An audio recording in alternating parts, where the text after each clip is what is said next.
Fala pessoal, tudo bem com vocês? Agora é oficial, Fernando Diniz é o novo técnico do Corinthians. O que esperar a partir de agora? E quais são os próximos passos? Tem também a despedida de Dorival Júnior, sim, isso aconteceu. E uma visita, mais uma, da organizada, com cobrança. Chega mais, eu sou o Chico Garcia, inscreva-se no canal e vamos juntos. Eu sei que a maior parte da torcida não está satisfeita com a chegada de Fernando Diniz. Eu sei que também, pelo meu posicionamento, muitos torcedores não estão felizes comigo, né? Porque, claro, né, há uma rejeição muito grande com o seu nome, é natural. Eu expliquei já os meus motivos do que eu achava interessante, né, trazer o Diniz e dos porquês que o Corinthians apontava para o Diniz como um avanço, como algo mais viável nesse momento, pela necessidade, né, por ser um cara mais atualizado, de estar o tempo inteiro, constantemente em clubes aqui do futebol brasileiro, ter um conhecimento vasto sobre os clubes, ter enfrentado o próprio Corinthians, né, na decisão da Copa do Brasil há 3 meses, ter chegado até uma final com o Vasco da Gama. Elenquei tudo isso no vídeo anterior. Vou avançar ainda mais sobre essas questões, né, com a minha opinião a respeito. Antes disso, deixa eu te falar que o Dorival Júnior, ele gravou um vídeo para sua rede social, vocês devem ter acompanhado aí, né? Não sei se o torcedor teve interesse ou não, mas ele se dirigiu à fiel torcida para fazer um agradecimento, né? Não só aos torcedores, mas ao seu corpo técnico, aos jogadores, à diretoria, por esses 11 meses de trabalho no Corinthians.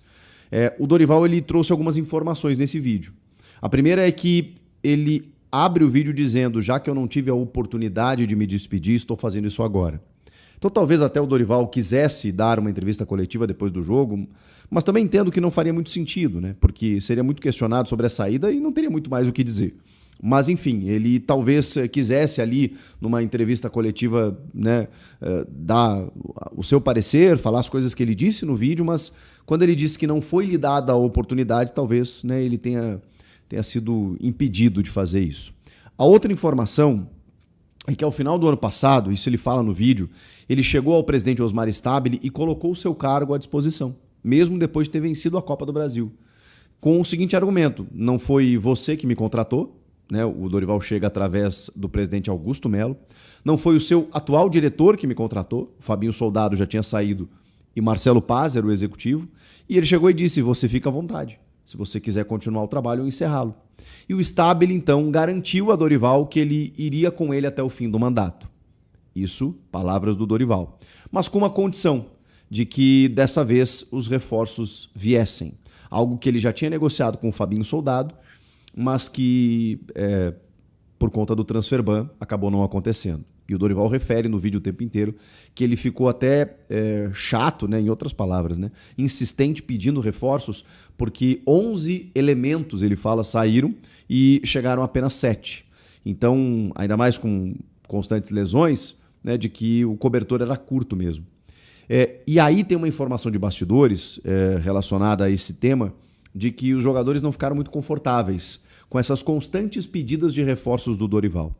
Porque dá uma impressão de que o que ele tinha nas mãos não dava conta do recado. E eu até acho que não é isso, tá? Verdadeiramente. Eu penso que o Dorival estava pensando num ano, numa temporada com muitas competições, uma Libertadores, o sarrafo subiu, era um atual campeão de Copa do Brasil, tem as lesões, um calendário apertado, e saindo jogadores, você precisa repor. E ele passou um ano inteiro sem contratar jogadores. Então eu acho que ele estava fazendo ali, defendendo o seu, em primeiro lugar, mas também querendo qualificar o time. Só que essas constantes entrevistas, elas geravam um desconforto, não só com a diretoria, mas com o elenco. Do tipo assim, eu tô jogando, o cara não para de pedir reforço, para minha posição, parece que, né? O que eu também acho uma bobagem, né? O jogador, muitas vezes, não vou generalizar, é muito mimado no Brasil. Então, qualquer coisa que afete, eles já ficam meio magoados com o seu chefe, com o comando técnico, né? E aí tem muitas vezes também staff, empresário, né, buzinando no ouvido. Pô, tu vê, o cara parece que não está satisfeito com o que tem aqui, tem que contratar. E o clube não tinha dinheiro, né? Tanto que as contratações que o Marcelo Paz acabou fazendo no início desse ano foram de jogadores livres de custos, né? Os caras que vieram apenas pelo salário. Então, enfim, uma situação complexa, né? Uma equação difícil de resolver. Mas, o Dorival falou sobre isso. Falou sobre o legado que ele deixa com títulos e inclusive com uma consequência histórica, esportiva, mas também financeira, pelas conquistas que o clube realizou. E também promovendo jogadores das categorias de base que ele entende que ali na frente, se tudo der certo, o Corinthians venderá por um bom valor. Cara, eu acho que ele sai assim muito pela declaração dele, eu acho que ele sai muito pela porta da frente, assim, ok, o trabalho ruiu no final, realmente a gente está falando de uma situação que ficou insustentável, de um time que taticamente ruiu, né? Quando ele perdeu algumas peças, ele não conseguiu mais encontrar soluções, e isso é normal com qualquer encerramento de trabalho, mas a gente está falando de um trabalho longevo no Brasil, 11 meses, caramba, é muito superior do que a média, que é de 2, 3 meses de um técnico no comando aqui, né? Claro, o Abel Ferreira é fora da curva, você tem outros trabalhos longevos aí, com exceções, né? Rogério Ceni no Bahia, o Vojvoda no Fortaleza, quem mais? Na Série A, na Elite, a gente não tem outros tantos exemplos, né? O próprio Flamengo troca muito de técnico. Enfim, Dorival ficou 11 meses, mas também porque ganhou, né? Porque ganhou e mesmo contestado com a sua campanha nos pontos corridos.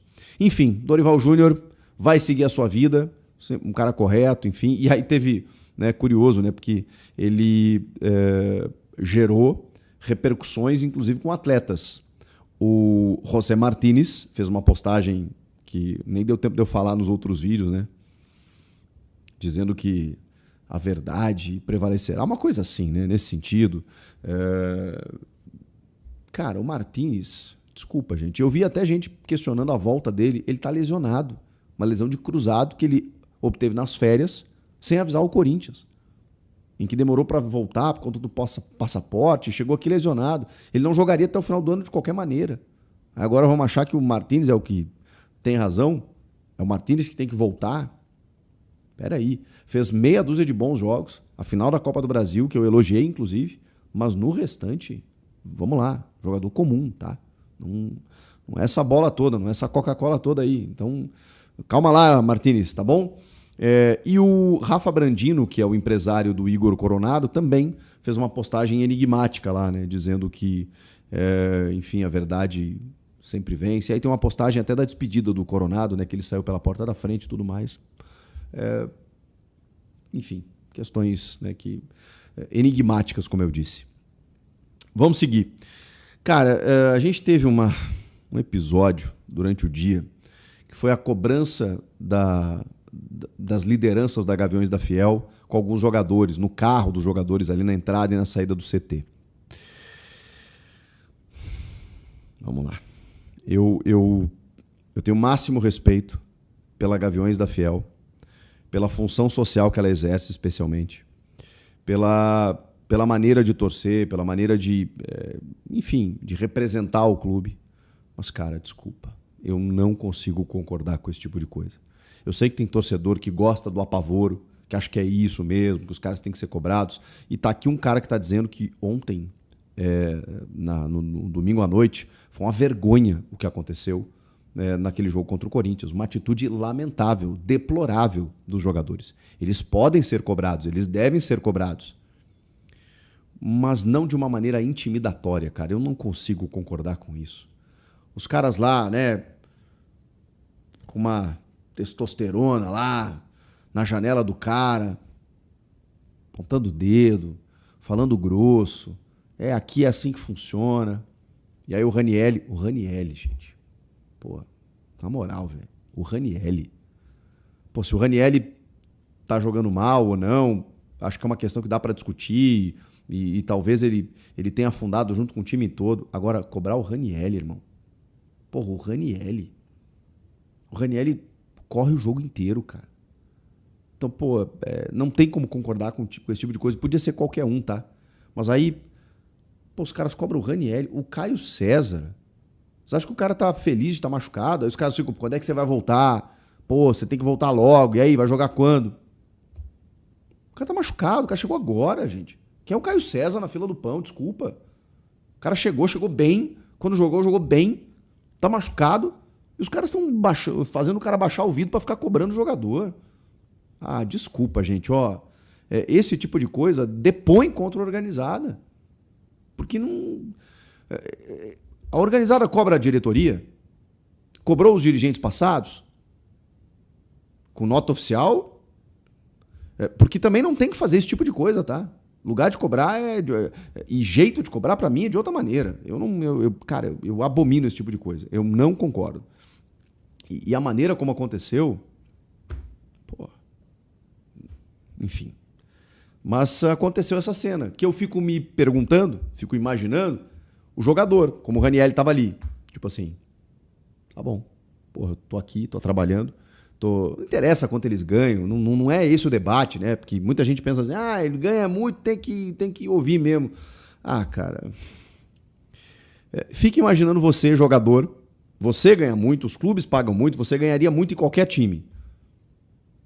Na primeira barca, eu saía fora. Na primeira barca eu saía fora. Vou ficar aqui ouvindo desaforo, pô. Pô, a gente tá falando de um cara campeão, inclusive. Campeão paulista, campeão de Copa do Brasil. Há pouco tempo, cara. Ano passado. Que isso. Não consigo concordar, tá? Mas é o clima, é o que tá acontecendo, enfim, e tem derby, né? Então os ânimos ficam mais exaltados. E agora com o Fernando Diniz. Aí a gente muda um pouquinho, né, o astral do vídeo, pelo menos eu espero. E muita gente me questionando sobre a minha opinião sobre o Fernando Diniz. Eu escolhi acreditar, porque o Corinthians é loucura, o Corinthians é insanidade, o Corinthians é o bando de loucos. E se tem um treinador no Brasil que ele flerta com a loucura, que ele flerta com a insanidade, que ele arrisca, que ele decide viver o extraordinário todos os dias, este homem chama-se Fernando Diniz. Um homem apaixonado pelo ofício, pelo jogo, pelo espetáculo. Cara, de verdade. Já vai comandar o treino nessa terça. Já concentra e viaja na quarta-feira. Quinta-feira, jogo em Buenos Aires. Eu falei Montevidéu nos últimos jogos. Eu estou misturando aí com a partida que o Grêmio vai fazer contra o City Torque, que é muito jogo de Sul-Americana. E o Grêmio joga na quarta, o Corinthians joga na quinta, em Buenos Aires contra o Platense. E tem o derby domingo. E o Diniz vai comandar os 2 jogos. Eu não sei o que vai acontecer nesse primeiro momento, mas eu sei que ele é um cara de discurso, de abraçar jogador, ele tem a parte motivacional, mas ele não é só isso, muito pelo contrário. É um cara de conceitos táticos, de um entendimento de jogo que tem que passar pelos seus pés. Ele sabe jogar em transição também, no contra-ataque, de forma reativa, mas ele é um cara que gosta de ter a bola. E para ter a bola, você precisa ter jogador para isso. E o Corinthians, ele tem jogadores com essa capacidade, em que você desenvolvendo uma metodologia, você possa potencializar o seu estilo de jogo. Então, eu acho que, de verdade, durante muito tempo eu me questionei se o Diniz ele daria certo num clube por conta dessa questão. Pô, será que tem atletas para desenvolver a característica de jogo que ele quer? O Fluminense isso aconteceu. Ali houve uma magia em que ele desenvolveu um Fluminense jogando bonito, competitivo, eficiente, campeão da América. E o Corinthians 2026, ele tem similaridades com aquele elenco, tá? Você pode questionar, né? O Marcelo, o Thiago Silva, o Nino, o André, o Martinelli, pô, timaço do Fluminense 2023. Mas, cara, eu acho que tem ótimos valores nesse Corinthians atual, que precisam de um grau mais elevado. E eu acho que o Diniz pode trazer isso, cara. Pode trazer isso. Eu tô realmente, assim, entendendo um pouco mais, associando um pouco mais a ideia de jogo do Diniz com o elenco atual do Corinthians, eu comecei a ficar mais otimista ainda, de verdade, do que ele pode fazer com esse elenco. O Diniz, cara, ele é disposto a viver o diferente. O Diniz, ele não gosta de pragmatismo. Então, para muitos que condenavam o feijão com arroz do Dorival, prepare-se. Você vai se irritar em alguns momentos. Você vai sofrer com algumas questões, digamos, mais aleatórias do jogo. Porque o Diniz, ele permite isso. Mas você pode viver algo diferente, mágico, extraordinário. E só quem alcança e só quem busca o extraordinário sai um pouco da caixa, sai um pouco do óbvio, sai um pouco do rotineiro. Então você tem que fazer uma escolha. Você quer um treinador que, cara, te faça vontade de assistir os jogos do Corinthians? Ou você quer ir ali e ganhar um jogo por 1-0, de repente ganhar um título aqui, outro ali, não sei o quê e tal. O que você quer? Eu sei o que você quer. Você quer continuar amando esse clube, porque o torcedor vive de Corinthians. Ser Corinthians é algo completamente diferente de tudo. Mas eu tenho certeza, eu tenho convicção que o torcedor ficará apaixonado pelo jogo também, com o Fernando Diniz. O aproveitamento dele em pontos corridos não é dos melhores, já falamos sobre isso. Ele tem mais derrotas do que vitórias, mas ele é um cara que consegue fazer algo novo. E eu acho que ele precisa de uma história, ele precisa contar uma história para firmá-lo de uma vez por todas dentro do cenário nacional, mesmo que ele já tenha chegado até uma seleção brasileira e já tenha um título de Libertadores. Ainda há desconfiança. E parem com essa história de que o Fernando Diniz é o cara da saidinha, é o cara do goleiro jogando com os pés. Ele não é só esse cara. O Diniz é um cara que gosta da bola, gosta do jogo, gosta de sair jogando, gosta de ter protagonismo, gosta de ser proativo. E o que é o corintiano, se não a vontade de ser protagonista? Ou vocês querem ficar sendo engolidos por Palmeiras, por Flamengo nos últimos anos? Embora o Corinthians tenha vencido o Flamengo esse ano. Mas o que eu quero dizer é que o Corinthians ele pode ser protagonista. Ele pode ter a bola, ele pode ter construção de jogo, ele pode ter um jeito de jogar que agrade o torcedor. E eu não sei se ele vai conseguir isso. Efetivamente eu não sei. Vai depender do trabalho dele. Mas eu acho que a aposta ela foi alta nesse sentido. Ela foi uma aposta para buscar, primeiro, um técnico viável e disponível. E segundo, um cara que pudesse trazer ao Corinthians aquilo que o torcedor mais quer. E que anda carente nos últimos tempos. Né? De um jeito de jogar bonito, agradável. Talvez a última vez com o Tite em 2015. Faz tempo, né? Pois é.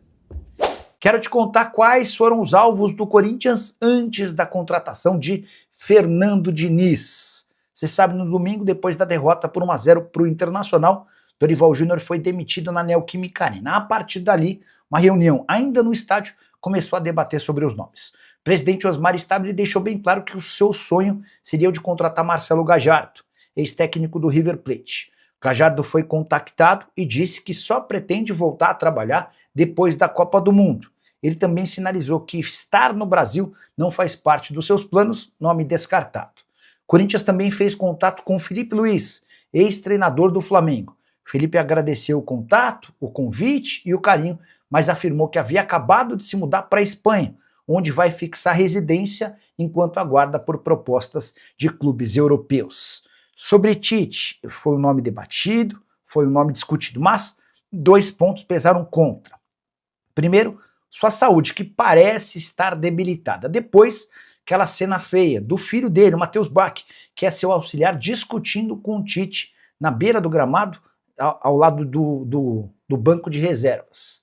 Essa imagem pesou muito negativamente e o Corinthians acabou por nem levar adiante qualquer negociação com o Tite. Em relação a Juan Pablo Vojvoda, velho conhecido do executivo de futebol do Corinthians, o Marcelo Paz, eles trabalharam juntos no Fortaleza e a impressão que se teve a partir dessa conversa a portas fechadas no clube é de que o Vojvoda teria dificuldade em lidar com alguns dos jogadores muito grandes com os quais ele conviveria no Corinthians. Acabou sobrando pro Fernando Diniz, que está contratado. O anúncio aconteceu nessa segunda-feira, primeiro trabalho nessa terça.